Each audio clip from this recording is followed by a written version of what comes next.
So this is grandfather's clock, and before you were in a in a second. You were in a 5-finger pattern starting on C. This now,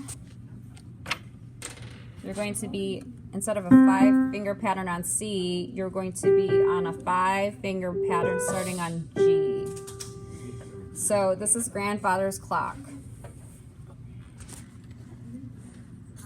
And again, this is the right hand, and then it has one note on the left hand, and then here's the left hand. Okay?